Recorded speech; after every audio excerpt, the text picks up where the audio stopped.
This program is brought to you by the partners of A Rood Awakening International. Help others find truth. Support A Rood Awakening International today. The Ice Age is not mentioned in the Bible. It's not even mentioned in history books prior to the 1800s. It was, however, the concept that influenced Charles Darwin to develop the theory of evolution.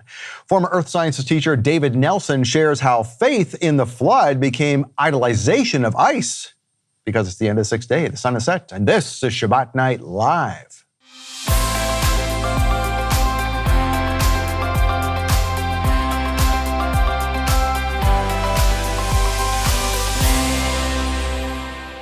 Shabbat Shalom, Torah fans. It is Shabbat Night Live with Michael Rood.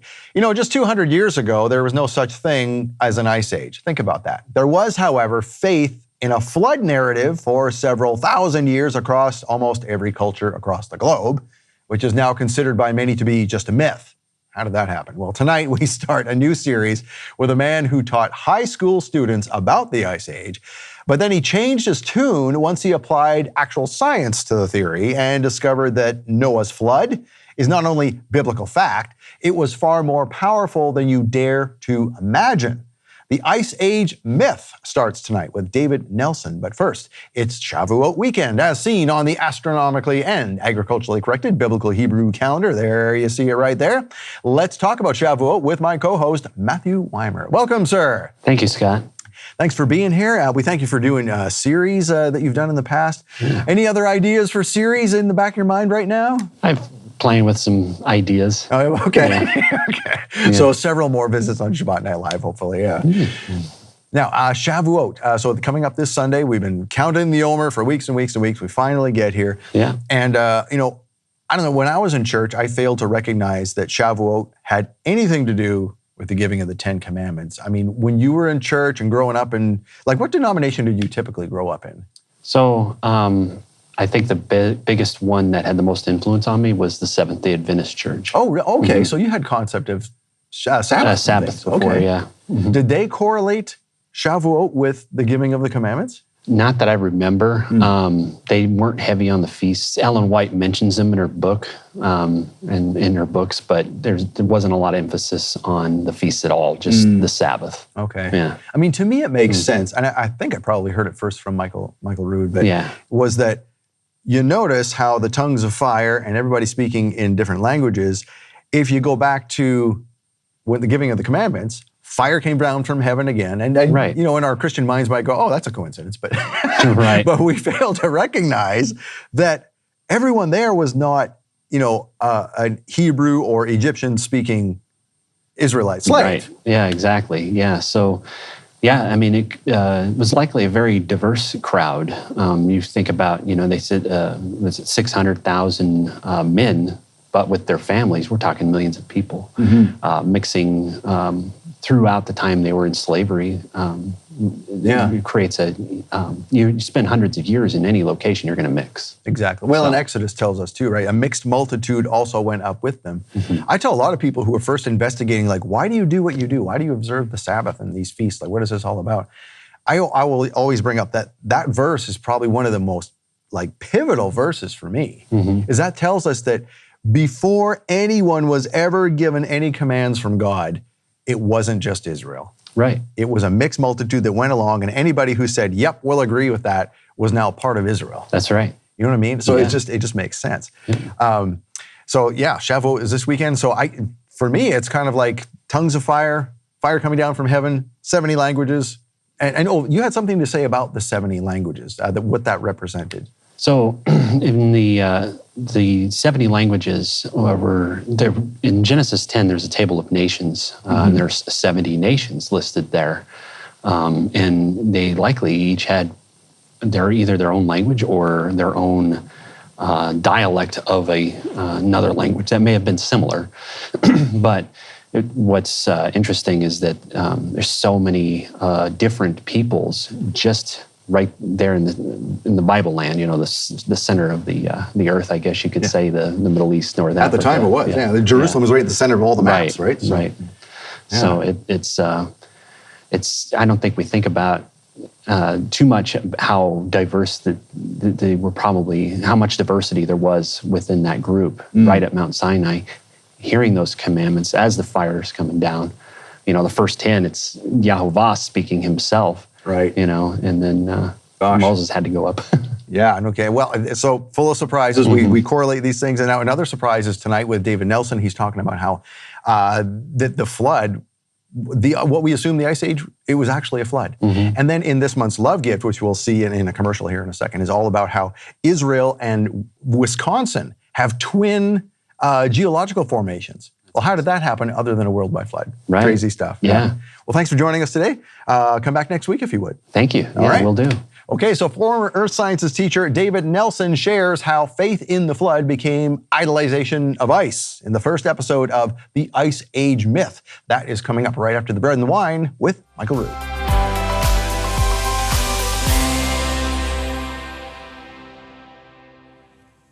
On the morning that the Passover lambs were selected, there were 2 loaves that were put on the wall of the temple. When the first one was removed, after that, no more leavened bread was eaten. When the second loaf was removed, then all of the leavened bread in the land of Israel was then burned, because the feast of unleavened bread was going to commence at sunset that evening. The night before, Yeshua took artos. He took leavened bread, and he blessed the Most High in the presence of his disciples, and he interpreted the Kadosh Mikra, the holy rehearsal that Melchizedek put in place with Abraham. Yeshua said the prayer of the Melech Tzaddik, Baruch atah Yehovah Eloheinu melech ha'olam, hamotzi lechem haaretz. Blessed are you, O Lord our God, Yehovah, our God, King of the universe, who brings forth bread from the earth. And he said, this represents my body, which is now broken for you. As often as you do this in remembrance of me. Then Yeshua took the cup, and he said, Baruch atah Yehovah Eloheinu melech ha'olam, borei pri hagafen. Blessed are you, Yehovah, our God, the King of the universe, creator of the fruit of the vine. And then he said, you take my cup, divide it among yourselves. I will not drink a sip of the fruit of the vine till I drink it with you in my Father's kingdom. So as often as we do this now, we rehearse not only his death, but we rehearse that we will be at the marriage supper of the Lamb, and at the marriage supper of the Lamb, he will take his cup and say, L'chaim, to life everlasting.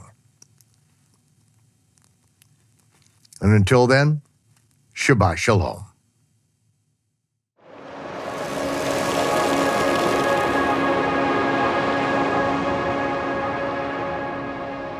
Well, you're in for a treat.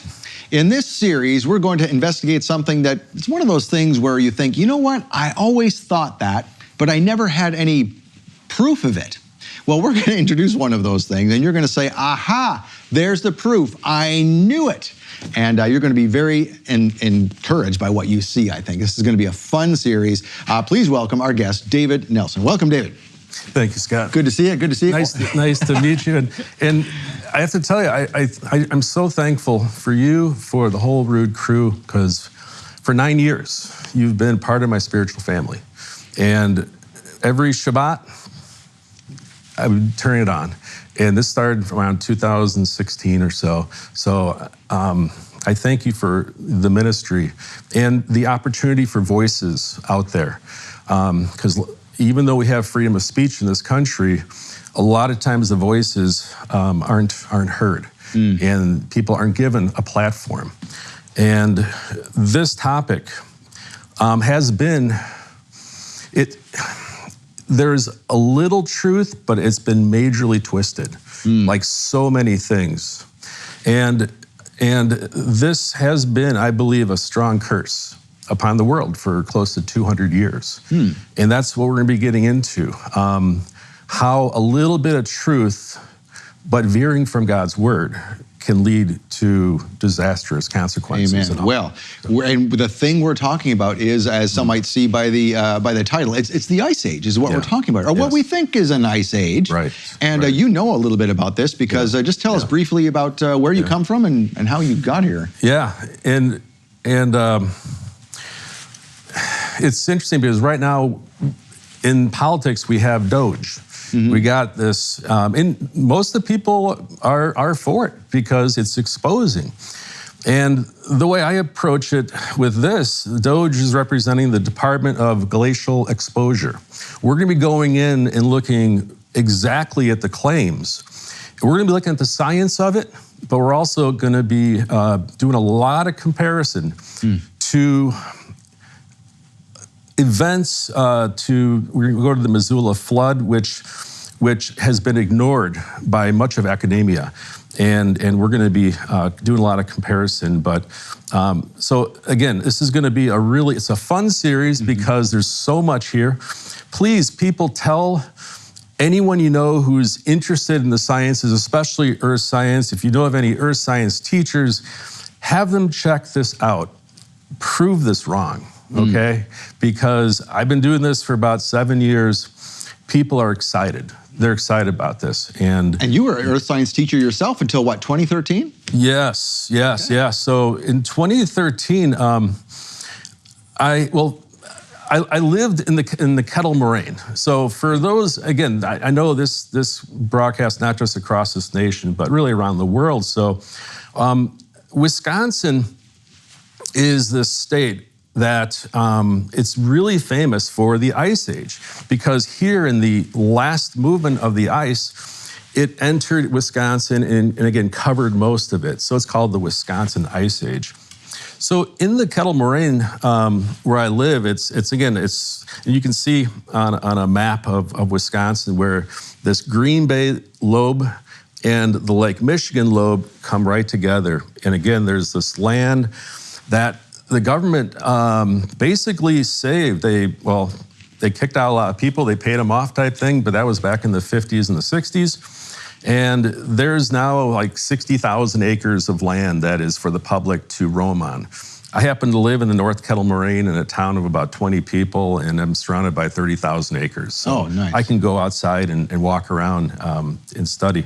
But in 2013, I had been teaching earth science at a suburban school in Milwaukee for a number of years. I loved my work, and when I taught earth science, I didn't use a textbook. I just took the information in the area and just focused on that to make it as practical and real for the kids. We would actually go on field trips out to the Kettle Moraine, to this area where we could study the different features out there. And I was all part of the glacial mindset. I just didn't quite understand how it all came together. And you said this was where two glaciers came together? Is that where this is? It's really unique because when you look at where these deposits are, and again, the pervading thought is that it's lobes of ice that move. It just so happened that two lobes basically separated. You think of Wisconsin as like a glove here and all. You have a lobe coming here, then you have a lobe again coming from Lake Michigan over here. They came together, so it's a unique spot. It doesn't happen. They can't really see this in many other parts of the world. So it's very special, and we'll be getting back to that later on in terms of why that is so unique. But this opportunity to work and work with these kids and do this was wonderful. But in 2013, it all came to a crashing halt. There was major changes in the way that they wanted the students to learn, how they wanted the teachers to teach. Basically, it was a nightmare. And they also were getting rid of this earth science as part of the core sciences, something that they had promised me when I was first hired that it would be part. So it just hit me personally. And because of everything that took place, I backed out. And it was such a great year, but all of a sudden I couldn't do it anymore because of the changes. So that summer, and then the fall came into the fall, and all of a sudden I didn't have work because I pulled out. And I was really vomited out of the system because it was so difficult. So at that point, I'm like, what am I gonna do? And I ended up getting into the Word of God. I needed an anchor because my life was just rocked. So I was in the Word every single day, but the Almighty had me in Genesis through Malachi. For whatever reason, that's where I was, and I was getting so much nourishment and strength. And also, I began to write a book about a family that moved out to the Kettle Moraine from a city, and they were seeing it anew for the first time, and I had so much joy in doing this book. But then all of a sudden, while I'm writing this book, I had thoughts of why there was no ice age, why the glaciers weren't true. And I'm writing this out, and I call it sweet and sour because it was such an intense, isolated time of my life. How did you come up, because you had taught that this was glacial activity, yes, right? Yes. So what was that crashing moment that went, wait a minute, this isn't an ice age? How did you even come upon that? I think there were lots of little things, because as a teacher, and I spent 2 weeks focusing on the students on the ice age and for glaciation. But as I'm hiking and I'm seeing things and I'm trying to explain to myself how it happened, it wasn't making sense. So I never shared that with the students. It was my own, but there were just these intense times I had to write this down. So as I began writing it down, I started then to go and I started to do a lot of intense research right by me to try and figure out these answers. So this image here shows where this little town is. And if you were to talk to any of the scientists out there, and by the way, there's no such thing as an ice age scientists. They don't exist. There's people that just have strong beliefs about it. But if you look at signs, and the state has signs up all over about the glaciers, the ice age, and there's ice age trails out here. There's Ice Age Center, just 2 miles away, is the Ice Age Center for Wisconsin. This is like where people come to learn about the Ice Age, but when you really go there and study it, it doesn't explain. It really doesn't explain. It just reveals that, there were two forces that came together. So it just tells you a story. It tells you a story. So like when you look at this picture right here, they'll say, well, do you see that hill? That's a moraine. All right, and a moraine is a place where there's this deposit of rock and all sorts of debris. And they say that's the edge of the Lake Michigan lobe. Across the valley is a hill, and that's the edge of the Green Bay lobe. So they'll say that. But when I was studying this area, I was like this actor in Close Encounters, where he became obsessed with this mountain and that's kind of how I was during this time. I was so obsessed to try to figure out just how did this all come to be. And I pencil sketched this area. So when you look at this area, it basically is a hill that's now broken up, but it's all flat spots. And it just doesn't make sense. Why would glaciers do this?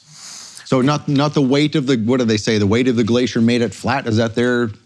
Well, when I did read what the scientists were saying, because every once in a while, U.S. geologists would send some people in to do some research and all. And like for this, they were like, gyrations at the edge of the ice. And I'm reading this and I'm thinking, I don't think so, because once again, you can say anything but show it. Where are there glaciers that are doing, gyrations? How is it that the same geological formations appear in both North America and Israel, both of which are assumed to be Ice Age formations, yet neither has the characteristic scars produced by slow-moving ice? I believe the Ice Age was, intentionally or unintentionally, it turned out to be one of the biggest cover-ups, because once you cover it in a big thing of ice, no one's going to look and no one's going to think, because it messes with the mind too. When you have a mindset, you can't think beyond that then. In this month's Love Gift teaching, how Israel proves the flood. Former Earth Sciences teacher David Nelson uses geological proof from Israel to clear up the confusion of the Ice Age in favor of the truth of Noah's flood. This teaching is not for sale and it's not available anywhere online. Instead, we'd like to give you this teaching as a thank you gift for donating to A Rood Awakening International. When you donate $50 as a love gift in June, you'll get How Israel Proves the Flood with David Nelson on DVD, Blu-ray, or streaming on the michaelrood.tv app. Donate $100 and you'll get How Israel Proves the Flood and an exclusive coffee mug depicting the tongues of fire at Shavuot, plus a bag of Israeli Special Forces coffee supporting the IDF and Israeli police and security forces. Donate $300 and you'll get How Israel Proves the Flood, the exclusive coffee mug and Israeli Special Forces coffee, plus a sterling silver necklace and pendant in Hebrew, meaning "Fear not, you are mine." These gifts are a limited time offer from Michael Rood to thank you for your support. Make your donation today and receive the $50 gift, the $100 gift, or the $300 gift. Thank you. When you donate to receive the love gift, you ensure that these teachings keep coming from A Rood Awakening International. Use your smartphone to scan the QR code on your screen to donate now and receive these limited time gifts. Or call 888-766-3610. Or get your gifts online with a donation at monthlylovegift.com. Well, just to, in case someone's like, well, it can't be that flat. Well, this is on top of one of the biggest mesas right next to me. This is 100 feet above the plain near my house, and it's flat. It is flat as can be. This one goes for about 600 yards. It's a huge, huge, huge mesa. And if you go to the edge of that, there's a canyon. I call it New Prospect Canyon. And if you look across, you can see, because of the snow line, there is another plateau, because the snow line kind of helps make that out. And it's the same elevation. And there's another one, further to the east, same elevation, but there's gaps in between. And I'm like, what could explain this? It was over on that distant plateau one afternoon when I was standing there and I'm trying to, I literally felt this weight. And I kind of ducked a bit because I just sense what actually happened, that this was intense water that had blasted through here at some point in the past. This was all one land, but all that land had been removed. And it wasn't from a melting ice because it's gone. It's nowhere to be found. This was intense. So it wasn't until, I knew at this point I had to go to this area called the Missoula flood area, which I learned about from Nova. And it was about a year later that I took a picture of this one area that had been inundated by a flood. And it matches exactly what I have in my own backyard. And it's just like, okay, there is so much to glean from all this. So why is one a flood and one a glacier? Right. So they say. Right. And it's always like, if this is truly from ice, and I had nothing against glaciers. I love glaciers. I actually have been inside a glacier. We'll be seeing that in a little bit. And glaciers are cool, but I want to know truth. I know Rood Awakening has always been about spirit and truth. And we want to know, because when we find out the truth, we end up realizing it's for God's glory. It is for God's glory. And that's what I'm discovering. The Ice Age and all of it, all this stuff about it is actually interfering with giving God the glory of what he really did via water and not the ice. But this verse from Isaiah 6:9, and it's found throughout the Bible, this phrase, be ever seeing but not perceiving. I had been hiking around this area for a long time, and I never thought about it until it was like, wait a second, why is that there? And I ended up doing a lot more hiking in the area and digging, and I wanted to know more about this, so I was digging into all these areas to try and figure out the makeup of the sediment. And I actually got a lung disease during that time for breathing in probably some spores or something. So no insurance and all. It was a very intense time of my life. But I had to know. And I ended up finding out that there was 21 places of these flat plateaus in this area, which again, all led to needing more information. And what as I started to research what people were finding in the area, I came across this report which shed some incredible light about, because this is the most studied area in all of Wisconsin for glaciers. The North Kettle Moraine has some of the most amazing features. In this report that came out in 2010, called The Genesis of the Northern Kettle Moraine, it states that these moraines were actually produced from water. And they go on to state, because of the tradition, even though it's a misnomer, we'll keep it as is.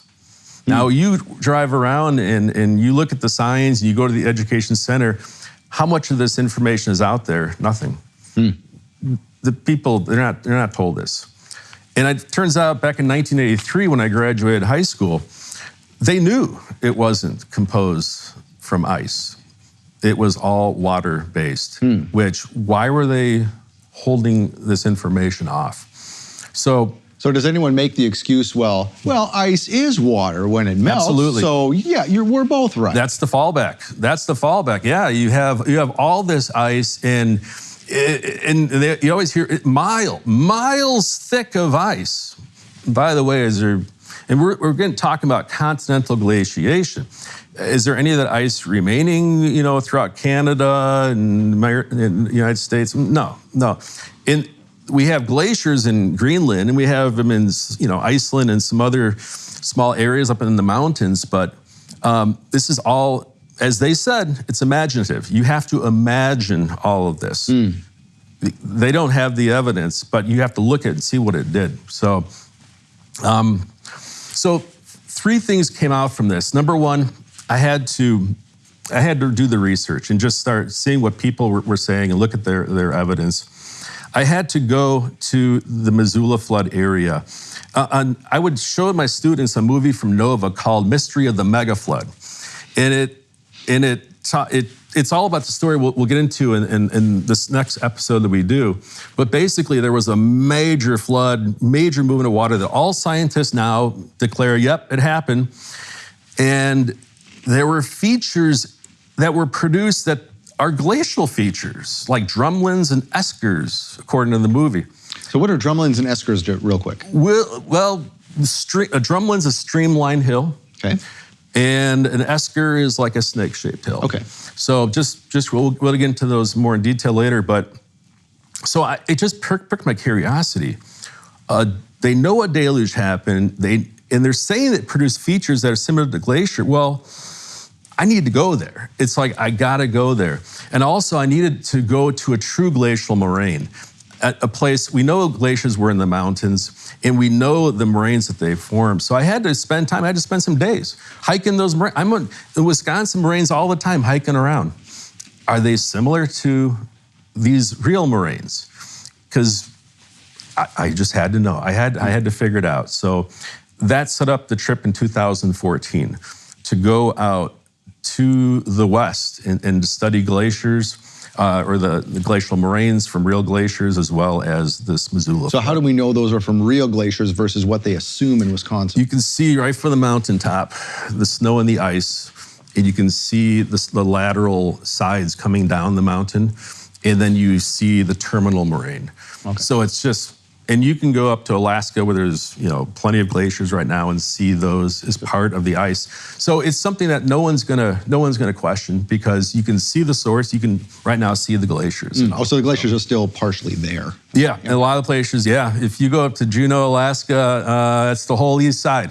It's one of the reasons why you can't drive into Juneau. Okay. It's completely blocked from the ice. So the other big component that I needed to study was, where did this come about? What is the background? When did the Ice Age first happen? So I started doing a lot of research on that. And it really kind of originates in 1837. There was a scientist from Switzerland, Louis Agassiz.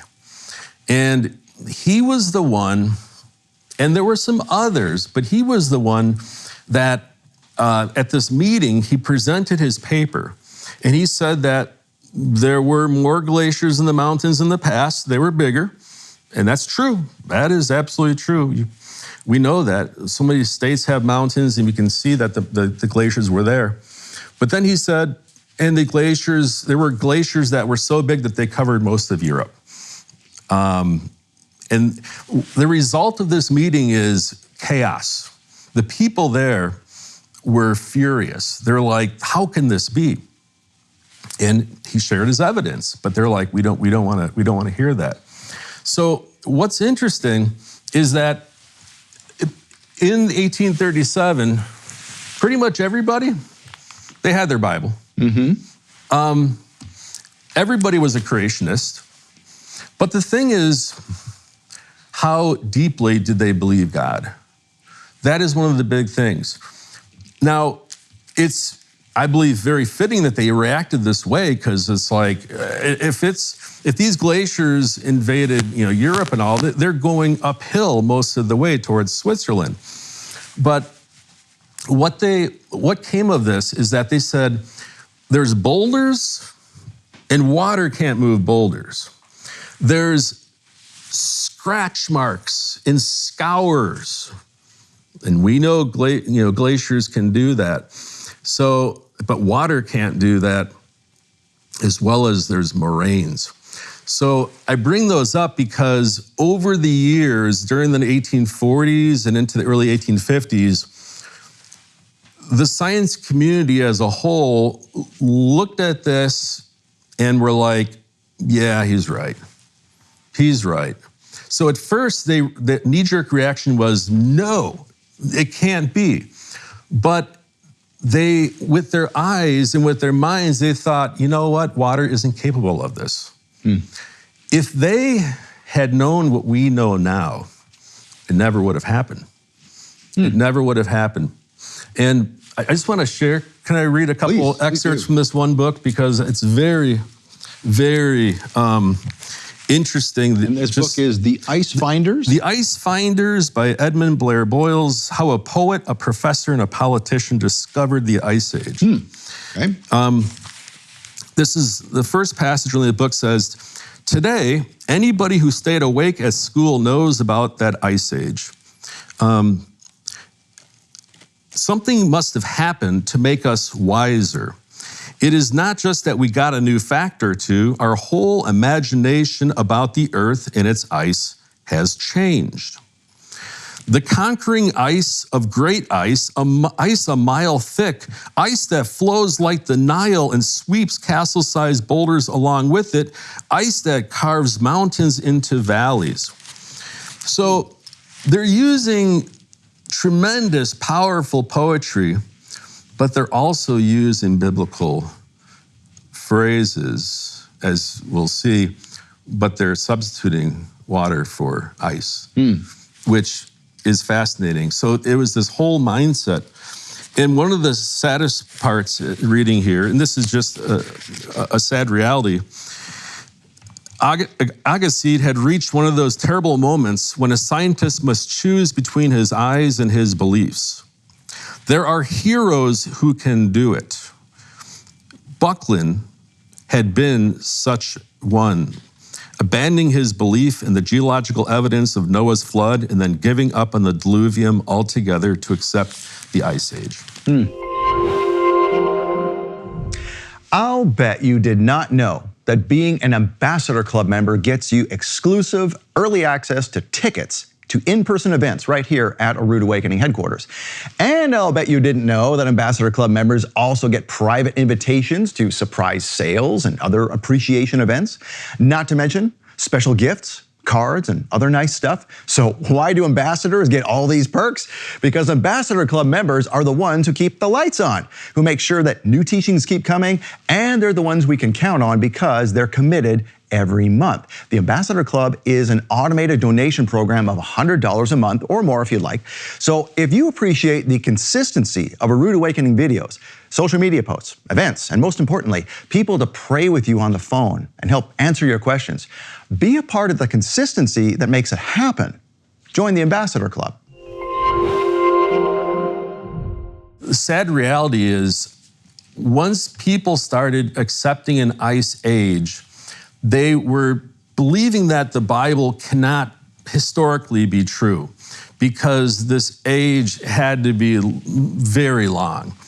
And Charles Lyell, who's the father of geology, he was in on this, and he also, he brought on what we call uniformitarianism, where everything we see is because of ordinary processes. He eventually accepted Agassiz's idea of the Ice Age, and he had a student called,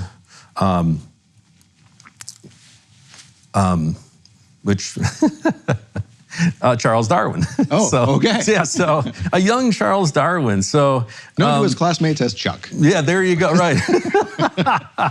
So Charles Darwin now had this whole idea of this age, and as things progress, as we know with progressivism, there is this movement now. Instead of talking about ages, let's talk about eras or eons. And since we can kind of can't take the Bible literally, we can now really go on a limb with things. And there you go. So the Ice Age softened the people up. And it's so interesting because the reasons they use don't hold up today because deluge can produce all these. But instead of waiting before making a judgment, it's kind of like when at Mount Sinai, while they're waiting for Moses, they're like, we got to make a calf in the meantime, you know? And it's almost like these people, they had to make a conclusion that even though it veered from God's word, and all of a sudden we start getting these different ideas. So we have all this evidence we don't know what to do with, so let's make it up. Right. Make it fit what we think happens. What we think, because we don't think water is capable of doing this. You know, it's just water. So are you going to tell us in these episodes about water can make the scratches and things of this nature? Yes, we are going to be getting to all of that. And water is absolutely amazing. And water has so many meanings in the Bible too. You know, it's used by God for judgment, but it's also cleansing. The word of God is associated with water, how it cleanses the soul. So during this time, when I was teaching earth science, I was affiliated with the creation group, and I got their monthly newsletters and all. And I remember reading something from the 90s where they were talking about the Ice Age. And they mentioned that they don't have scientists that are focusing on that because they only have so many, but you can trust field geologists and what they're reporting. So because of that, they have no problem believing that there was an Ice Age, but it just happened really quickly. So that's what I went with. When I taught about the Ice Age and all, I talked about the different theories because I love talking about the theories. We'll talk about the facts. And the big theory was that the Arctic Ocean was warm after the flood, and that produced all this snow, and boom, you have an Ice Age.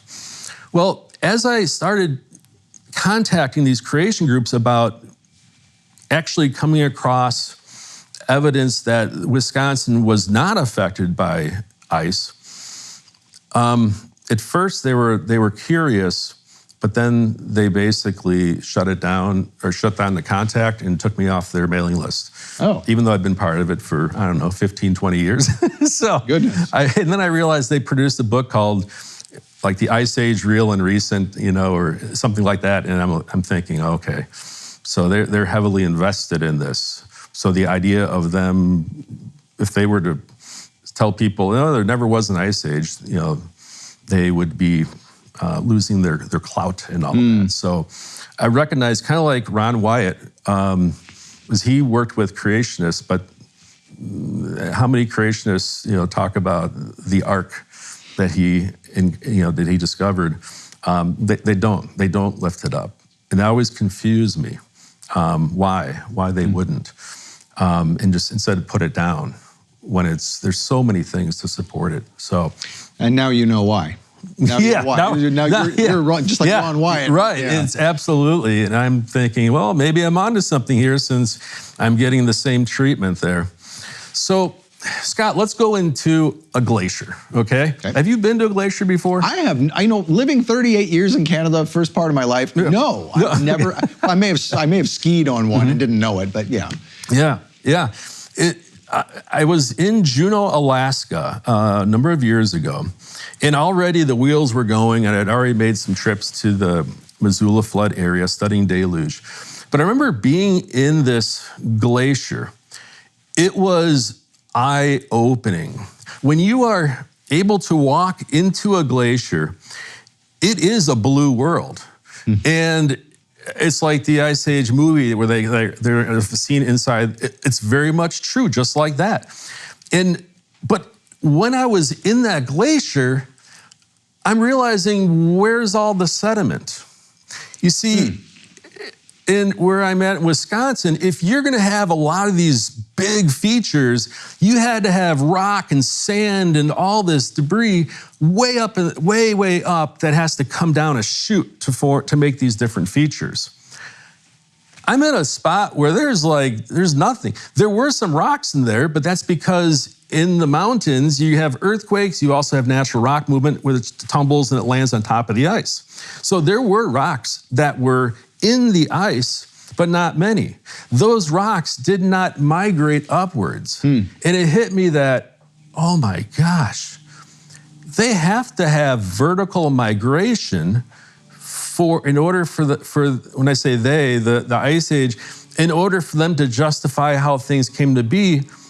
But glaciers don't have vertical migration. It's just water. And if they're saying that these glaciers were a couple of miles thick, well, there's no way that rock is going to be traveling upwards, let alone move.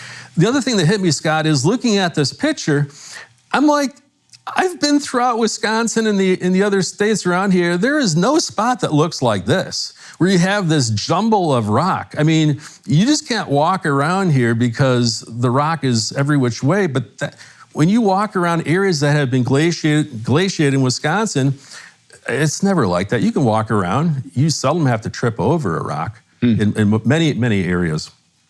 So there were so many questions that I had after being inside this ice, inside this glacier here. It's funny you mentioned that. You mentioned the topography, and I'm thinking something. In 2024, we had this Hurricane Helene came through here and made a mess of areas near Asheville, North Carolina. Right. And if you go there, just a few months after, like I did, or even a few weeks after, everywhere the water was, you're right, is flat. Interesting. It came through, it flattened everything, and that was a deluge. I mean, it came, and in a few hours, it was gone. Yeah. And everything left was flat as a pancake. There is a force known as a shear force and all, that it can shear sideways, but it also can shear right off the top. And in Wisconsin, there's some places that it's just flat on top, and it's most likely a shear force. But that is very, very typical of water, not associated with glaciers. Again, you could go up to Greenland and check out the areas, and you're just not going to see those flattened areas. Amos, I love the prophet Amos because he talks about deluge a lot. In Amos 4:13, he who forms the mountains creates the wind and reveals his thoughts to man. Talking about Yah. So Yah reveals his thoughts to man. And Amos goes on to say, surely the sovereign Yahovah does nothing without revealing his plan to his servants, the prophets. I love reading about the prophets because it's such a treasure of amazing things. There was a sailor, I believe in the 1800s. He was known as the Pathfinder of the Sea. He read from a prophet about paths in the ocean. And sure enough, he found it. He mapped out these paths in the ocean, all because it was right there in God's word. I looked up, what have the prophets revealed about water deluge? David, Isaiah, Amos, Nahum, and Habakkuk all talk about water deluge. Continental glaciers? None. Could it be that they just didn't mention it? They didn't know about it? It was way before their time? Is that the excuse? Well, here's the excuse for those people that study the Word of God. They'll say, well, no, it mentions God has the snow, the storehouse of snow in times for battle. That's glaciers. I don't think so. That's storehouse kind of of an snow. odd, yeah. That's Okay. used from time of battle. That's like a big snowstorm that God might use. Or frozen bodies of water. Might refer to a glacier. It could be It a might lake. be a lake that's been frozen on top. It's a body of water, a frozen pond. No prophet says the ice that crushes through the valley, and it's not there. Yeah. That is not there in the Bible. But when it comes to deluge, it's rich, and it's very, very, the imagery is very, very powerful. That's amazing stuff so far. So we're out of time today, but where are we going to go with this next week? Well, we just talked about how the prophets talk about deluge. We've been talking a bit about the Missoula flood. So that's where we're going to be going with the second episode. We're going to be looking at this, what I call the awakening of water deluge, that is known by scientists, but not declared by scientists. But we're going there. Okay, very good. All right, well, you knew it, I knew it. David's going to prove it to us, okay? There was no ice age. What? Yes. Noah's flood is more responsible for all this than we ever realized, more than we were ever taught in high school. So come back next week. David, will you join us next week? Absolutely. All right, thank you. And thank you for joining us on Shabbat Night Live. Hey, thank you for supporting this program. That's the only way this happens. There's no big pot of money. There's no corporate sponsors. It's you. So thank you for making this show happen. Thank you for passing it to others. And we pray we'd see you next week. So have a good weekend and Shabbat Shalom. Whenever and wherever you are watching this broadcast, it represents hundreds of man-hours of production and post-production, and then it goes out to the world in several different languages. Why is this possible? It's because people like you support this ministry. We do our best to get this out freely to the entire world. Freely you have received. Now, this is your opportunity to do as Yeshua said, and freely give.